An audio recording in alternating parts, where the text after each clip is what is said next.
शिवसेना नेता संजय राउत के महाराष्ट्र निकाय चुनावों में भारत नेतृत्व गठबंधन की कोई गुंजाइश नहीं वाले कथित बयान पर कांग्रेस नेता नाना पटोले ने कहा, मुझे इस पर कोई टिप्पणी करने की जरूरत नहीं है। मैं संजय राउत पर कोई टिप्पणी नहीं करूंगा।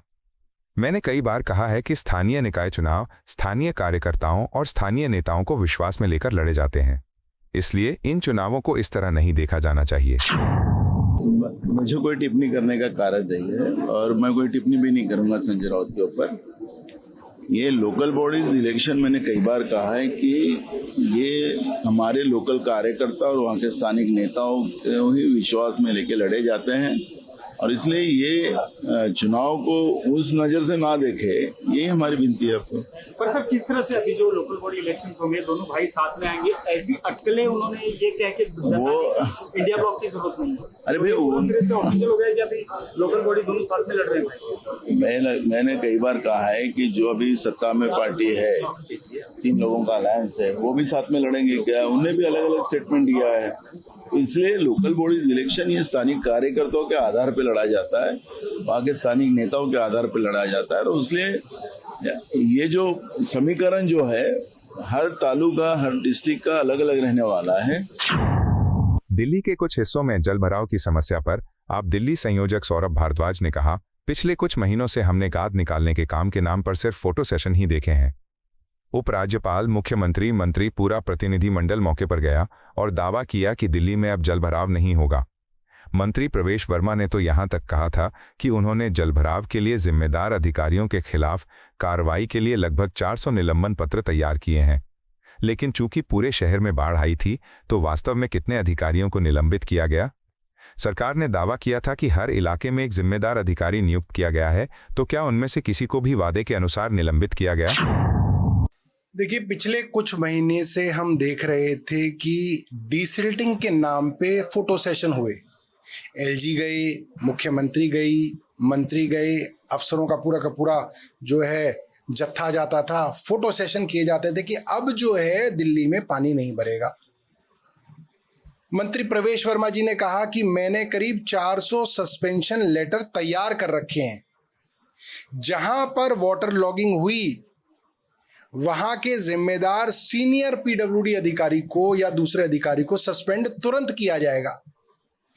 अब सवाल यह उठता है कि दिल्ली में तो हर जगह वाटर लॉगिंग हुई, कितने अधिकारियों को सस्पेंड किया गया? क्योंकि इनके सस्पेंशन लेटर तो तैयार रखे हुए थे और प्रवेश वर्मा साहब और इनकी सरकार कह रही थी कि हमने हर जगह के लिए एक आदमी की जिम्मेदारी नियुक्त कर दी अफसर की। यहां पानी भरा तो ये जिम्मेदार, यहां भरेगा तो ये जिम्मेदार।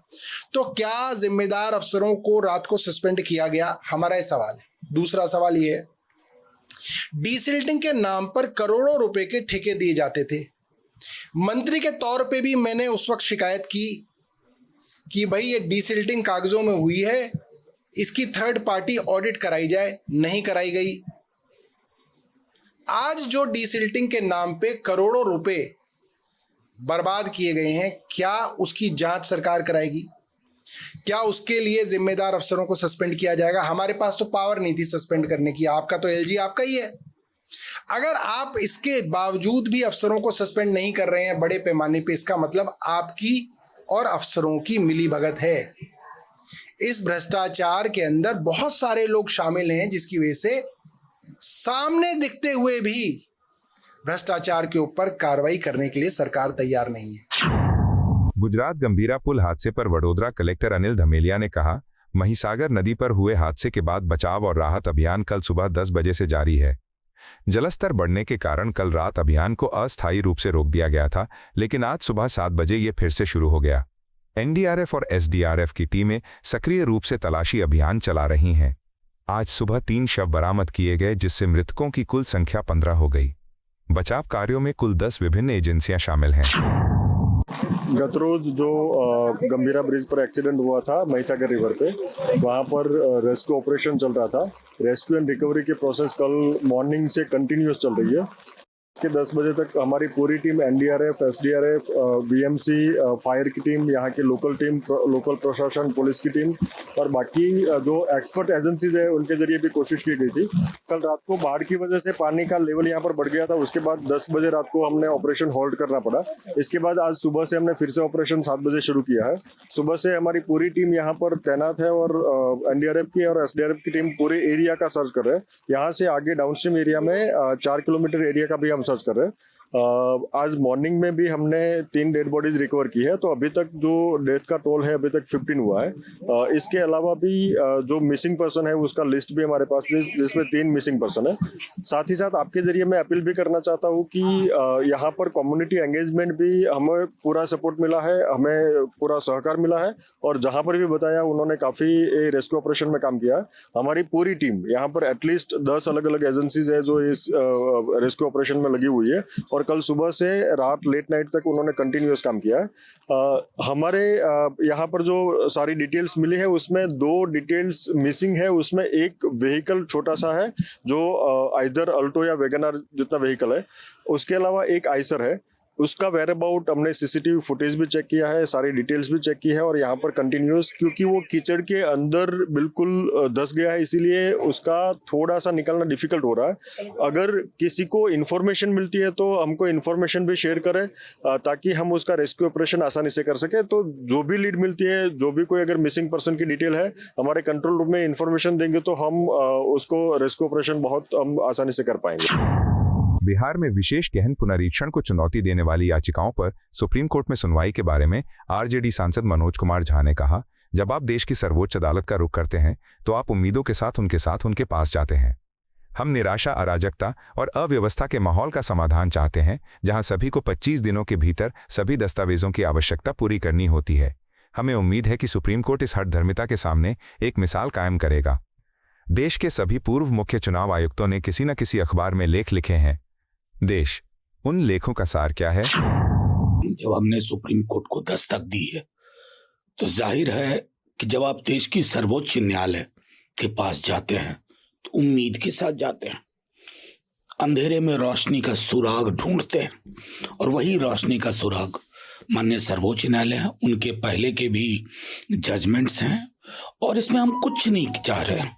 हम चाह रहे हैं जो हताशा, अराजकता, क्योस का माहौल है जहां हर व्यक्ति के सर पे तलवार लटक रही है कि 25 दिन के अंदर उसे तमाम दस्तावेजों को मीट करना, वो भी सिर्फ वही 11 जिनके बनने में जिन दस्तावेजों का प्रयोग होता है उनको इस 11 में शामिल नहीं किया गया है।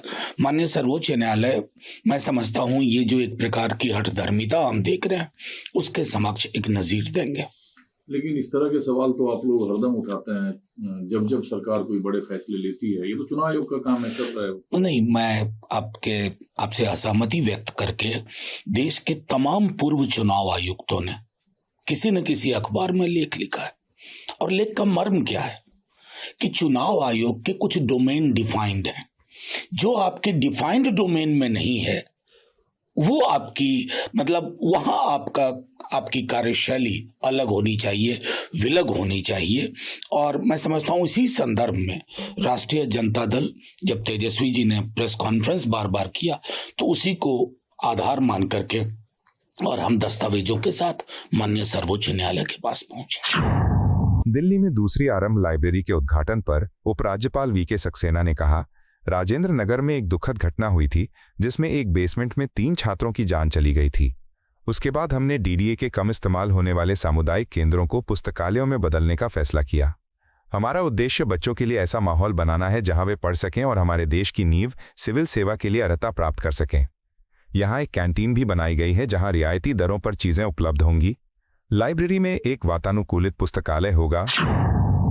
आपने देखा होगा कि राजेंद्र नगर में एक बहुत दुखद घटना घटी थी जिसमें 3 बच्चों ने अपनी जान खो दी और बेसमेंट में पढ़ा करते थे। उसके बाद से ये डिसाइड किया गया कि हम जो डीडीए के जितने भी कम्युनिटी सेंटर्स हैं जहां पर उसका यूज बहुत कम है उनको लाइब्रेरी में कन्वर्ट करेंगे।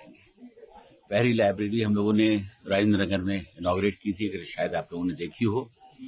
आज उस लाइब्रेरी में बहुत सारे बच्चे पढ़ रहे हैं और they are very very satisfied.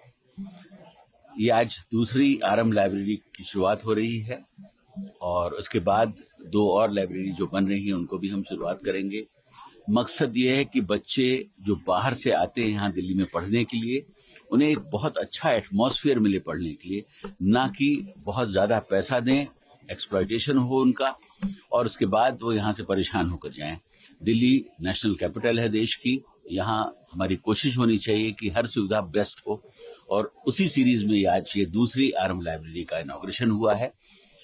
इसमें इनरोलमेंट के लिए पहले से भी बहुत सारी एप्लीकेशंस आ गई हैं। आज 2 बच्चों को इनरोलमेंट का कार्ड दिया गया है और हमारी कोशिश होगी कि यहाँ जितने भी बच्चे इनरोल हों उन सबको एक ऐसा एटमॉस्फेयर मिले जहाँ वो पढ़ें और इस देश की जो नींव होती है सिविल सर्विस उसमें क्वालिफाई करें। यहाँ पर एक कैंटीन का भी निर्माण किया गया है। जब बच्चा पढ़ता है तो उसके बाद उसको जरूरत पड़ती है कि कहीं उसको चाय की जरूरत पड़ती है, कभी कॉफी की जरूरत पड़ती है, कुछ खाने की जरूरत पड़ती है, तो यहाँ सब्सिडाइज रेट के ऊपर उनको खाना भी मिलेगा, चाय भी मिलेगी, कॉफी मिलेगी। ये 24/7 लाइब्रेरी यहाँ काम करेगी। एयर कंडीशनड है, पानी की भी बहुत अच्छी सुविधा है और मुझे यकीन है कि इस लाइब्रेरी से जो बच्चों का फ्यूचर है और बेहतर होगा। 6 का भी हमारा प्लान है, 2 ये हमने खोल दिया और इस महीने में हम करीब 2 और जो है इनॉग्रेट करेंगे, ऐसा हमारे पास प्लान। गुरु पूर्णिमा भी है, उसी दिन इनॉग्रेशन हुआ है। ये बहुत ही शुभ दिन है। माननीय मुख्यमंत्री जी भी हमारे साथ हैं और आप देख रहे हैं कि उनकी पूरी टीम भी है और जब से उन्होंने चार्ज संभाला है दिल्ली में जो है कहना चाहिए कि डेवलपमेंट की एक बहार आ गई है और इस तरीके के काम हम करते रहेंगे सब मिलजुल कर और दिल्ली को एक स्वच्छ दिल्ली, स्वस्थ दिल्ली देने का जो हमारा प्रयास है जिसमें मुख्यमंत्री जी लगी हुई है उसको देने में सफल होंगे। अबोहर व्यापारी हत्याकांड पर पंजाब के मंत्री हरपाल सिंह चीमा ने कहा, अबोहर में एक व्यापारी की हत्या के मामले में जब आरोपियों के खिलाफ कार्रवाई हुई तो भाजपा के कई बड़े नेता घबरा गए। पंजाब के कई भाजपा नेता दिल्ली में गुंडों का साथ देते देखे गए। लॉरेंस बिश्नोई को किसने सलाखों के पीछे डाला था? उसे गुजरात ले जाया गया, जहां पिछले 30 सालों से भाजपा सत्ता में है।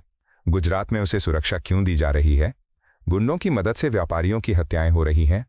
गैर भाजपा राज्यों में भाजपा इन गुंडों का इस्तेमाल कर रही है। पंजाब के मुख्यमंत्री राज्य में कानून व्यवस्था बिगाड़ने की कोशिश करने वालों के खिलाफ सख्त कार्रवाई करेंगे। मैं देख रहा हूं कि पिछले लगभग 2-3 दिन पहले जो एक व्यापारी का मर्डर कत्ल जो है अबोहर में हुआ था। जब दोषियों के खिलाफ कार्रवाई की गई, जब जिन गुंडों ने, जिन बदमाशों ने उस व्यापारी का कत्ल किया था, मर्डर किया था, जब उनके खिलाफ कार्रवाई की गई तो मैं समझता हूं बीजेपी के बड़े बड़े नेता तिलमिला गए। बड़े बड़े नेता रोने लगे कि गुंडों के खिलाफ कार्रवाई क्यों कर रहे हो। बहुत सारे नेता दिल्ली से लेके पंजाब तक भारतीय जनता पार्टी के नेता गुंडों का पक्ष करते दिखाई दे रही है, क्योंकि पूरा देश जानता है लॉरेंस बिश्नोई को गुजरात की जेल में किसने बंद किया है। भारतीय जनता पार्टी की सरकार पिछले 30 साल से गुजरात में काम कर रही है और लॉरेंस बिश्नोई को गुजरात में लेके जाया गया और उसके बाद पूरे देश भर में उसका साथ लेके चुन चुन के लोगों को मारा जा रहा है, चुन चुन के व्यापारियों को मारा जा रहा है, ताकि देश में दहशत का माहौल बने। जहां जहां बीजेपी के विपक्ष के पार्टियों के सरकारें हैं, चाहे वो पंजाब है, चाहे कोई और अन्य स्टेट है, वहां उन गुंडों का प्रयोग जो है वो भारतीय जनता पार्टी कर रही है। कल एक नेता इनके दिल्ली के कैबिनेट मंत्री बोल रहे थे कि ये मुकाबला फर्जी है। आज एक पंजाब के नेता बोल रहे थे कि मुकाबला फर्जी है, पर लेकिन आम आदमी पार्टी की सरकार, सरदार भगवंत सिंह मान जी, पंजाब के माननीय मुख्यमंत्री साहब, उन सभी लोगों के खिलाफ सख्त कार्रवाई करेंगे जो पंजाब का लॉ एंड ऑर्डर बिगाड़ने की कोशिश करेंगे, जो पंजाब के किसी भी निहत्थे आदमी को मारने का काम करेंगे, उसके खिलाफ सरकार सख्त कार्रवाई करे। पर लेकिन देश के लोगों को स्पष्ट हो गया कि भारतीय जनता पार्टी गुंडों को बचा रही है और मुझे तो ऐसा लगता है कि भारतीय जनता पार्टी आने वाले दिनों में अपना एक गुंडों का एक ग्रुप बनाएगी अपना एक पार्टी का विंग बनाएगी, क्योंकि भारतीय जनता पार्टी का विश्वास जो है वो डेमोक्रेसी में नहीं है। भारतीय जनता पार्टी में मैं समझता हूं चाहती है कि जितने भी अपोजिशन के स्टेट हैं उनमें गड़बड़ करवा के रखो, उनमें लॉ एंड ऑर्डर की पोजीशन खराब करो, फिर वहां उससे वोटें निकालने का काम करे। पर लेकिन पंजाब जो है गुरुओं पीरों की धरती है।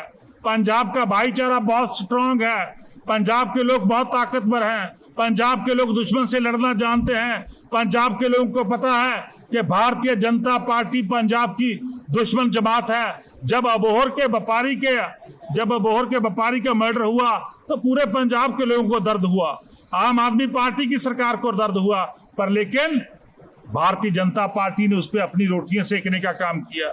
आज जब वो लोग जिन्होंने उस व्यापारी की हत्या करी, जब वो मुकाबले में मारा गया, जब वो लोग मुकाबले में मारे गए, तब भारतीय जनता पार्टी के वरिष्ठ नेता उनके बचाव पक्ष में आए कि इसकी जांच होनी चाहिए, सीबीआई की जांच होनी चाहिए। इससे पता चलता है कि भारतीय जनता पार्टी गुंडों का पक्ष रखती है। भारतीय जनता पार्टी को किसी व्यापारी के साथ कोई हमदर्दी नहीं है, बल्कि वो तो अपने वोटें निकालने के काम कर रही है। पर लेकिन हम उस हर शख्स को सजा देंगे, हम हर उस गुंडे को सजा देंगे जो पंजाब का लॉ एंड ऑर्डर तोड़ने का यत्न करेगा। बिहार में मुख्यमंत्री पद के मुद्दे पर जेडीयू के राष्ट्रीय महासचिव मनीष कुमार वर्मा ने कहा, आप गठबंधन के सभी नेताओं की बात सुन सकते हैं। एनडीए इस चुनाव में नीतीश कुमार को मुख्यमंत्री पद का चेहरा बनाकर चुनाव लड़ेगा। वो इस गठबंधन का चेहरा है। बिहार में मुख्यमंत्री पद के लिए कोई खाली जगह नहीं है। आप देखिए, गठबंधन के सभी साथियों की बात देख लीजिए, सबने कहा है और सबने ये माना है कि ये चुनाव माननीय मुख्यमंत्री नीतीश जी के चेहरे पे ही लड़ा जाएगा। तो ये गठबंधन का चेहरा नीतीश कुमार जी है। और कई लोगों का आपने बयान भी सुना कि सीएम के पद पर कोई वैकेंसी नहीं है। हम लोग के यहाँ सीएम के पद पे कोई वैकेंसी नहीं है और सबका एक मानता है कि चुनाव इनके नेतृत्व में लड़ा जाएगा और आगे भी जो माननीय मुख्यमंत्री जी वही सीएम फेस होंगे। मतलब सीएम रहेंगे अगर सरकार बनती है? जरूर जी। सर, प्रशांत किशोर जिस तरीके से अभी बिहार में नजर आ रहे हैं, उनकी पॉलिटिक्स को आप कैसे देख रहे हैं? क्या बदलाव होगा अगर वो अभी इलेक्शन लड़ेंगे? तो आपको क्या लगता है किस तरीके से वोट डिवाइड होने की भी बात चल रही है, तो कितना फर्क में कितनी उनका वजन है बिहार के अंदर अगर हम बात करते हैं? देखिए, प्रशांत किशोर जी शुरू से ही काफी बड़ा क्लेम करते रहे।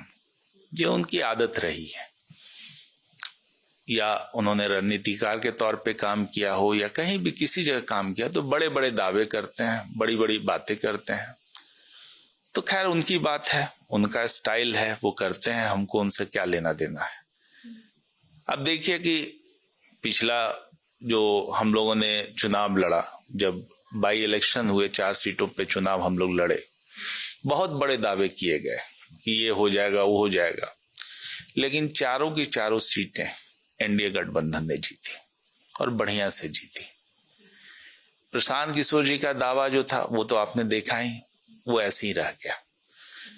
तो उनके दावे जो रणनीतिकार के तौर पे उन्होंने किया, बहुत जगह दावे किए हैं एनडीए के। हमको लगता है कि पिछला जो लोकसभा का चुनाव हुआ उसमें भी उनका बहुत सारा दावा हुआ।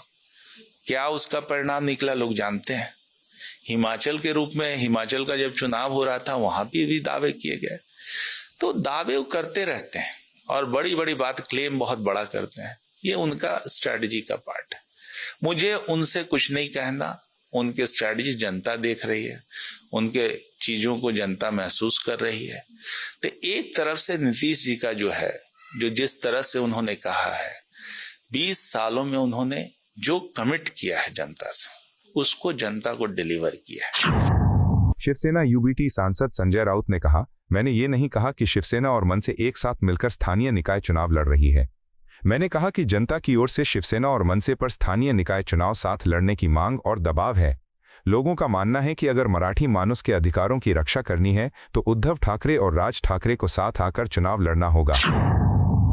मैंने ये नहीं कहा कि मनसे और शिवसेना एक साथ चुनाव लड़ रही है। मैंने ये कहा है कि लोगों का दबाव है, भारी दबाव है, प्रेशर है कि शिवसेना और मनसे एक साथ आकर लोकल बॉडीज के चुनाव लड़े, खास करके मुंबई महानगर पालिका। जबरदस्त प्रेशर है। आपने 5 जुलाई को देखा होगा जब बरेली में उद्धव जी और राज ठाकरे जी का एक साथ जो विजय रैली हो गई, उसमें आपने देखा होगा।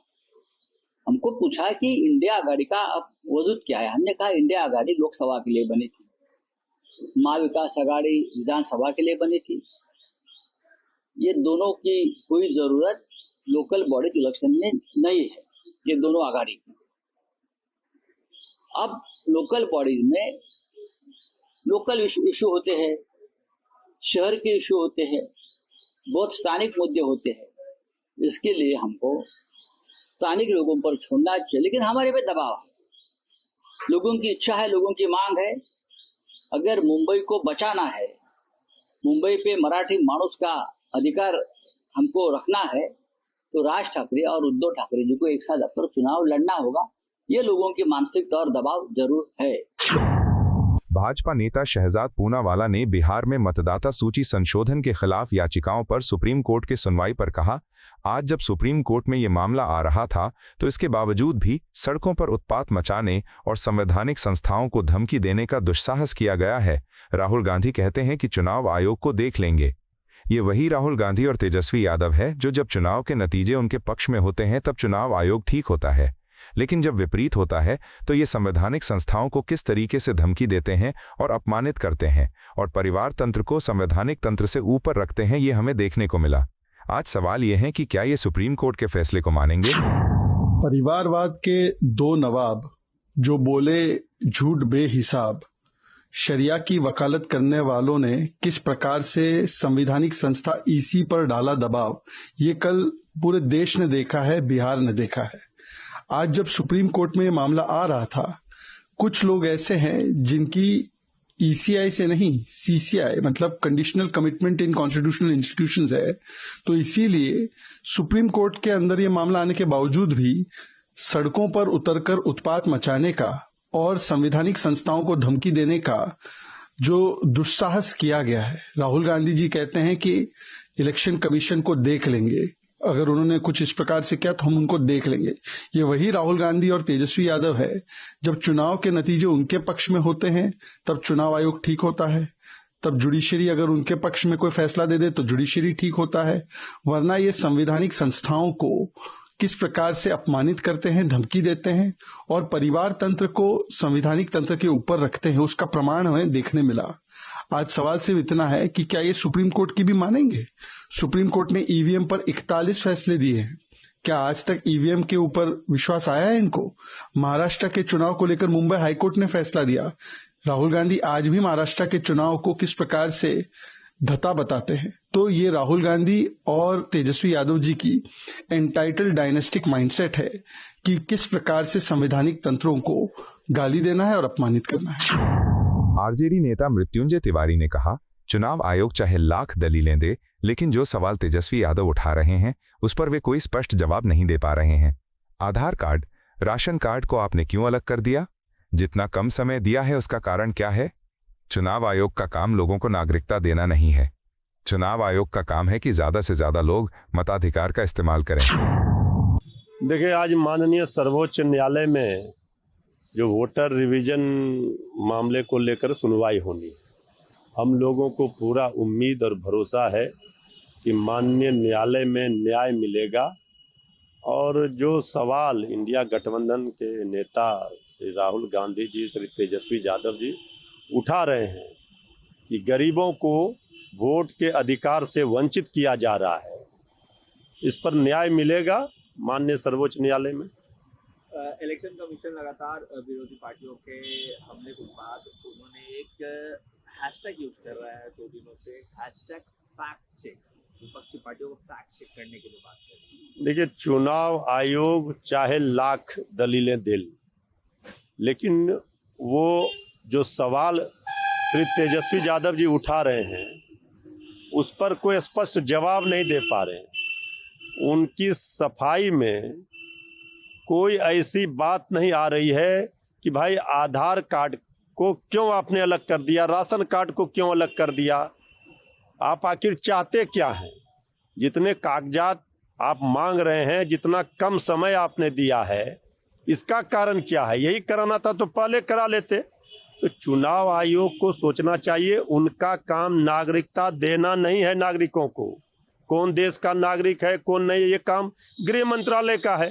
चुनाव आयोग का काम है ज्यादा से ज्यादा लोग मताधिकार का प्रयोग करें, वोट डालें, इस पर काम करना चाहिए। समय तो कम है, सबको दिख रहा है कि परेशानियों का सामना करना पड़ रहा है, कैसे संभव है? कांग्रेस नेता प्रमोद तिवारी ने बिहार में मतदाता सूची संशोधन के खिलाफ याचिकाओं पर सुप्रीम कोर्ट के सुनवाई पर कहा, लोकतंत्र की सबसे बड़ी देन अगर कुछ है तो वोट का अधिकार, जिससे आप अपनी सरकार, अपना भविष्य तय कर सकते हैं। आज भाजपा जब चुनाव में हार की ओर है तो बेईमानी पर उतर आई है। चुनाव आयोग संवैधानिक संस्था है, आधार कार्ड हर ताले की चाबी है, आप इसको दिखा के सब कुछ बनवा सकते हैं। राशन कार्ड जिसमें आदमी का स्थायी पता होता है, वो दोनों नहीं मानेंगे तो क्या भाजपा का ज्ञापन मानेंगे? राहुल गांधी ने ठीक कहा है कि आप कर लो गड़बड़ी, हमें सुप्रीम कोर्ट पर विश्वास है।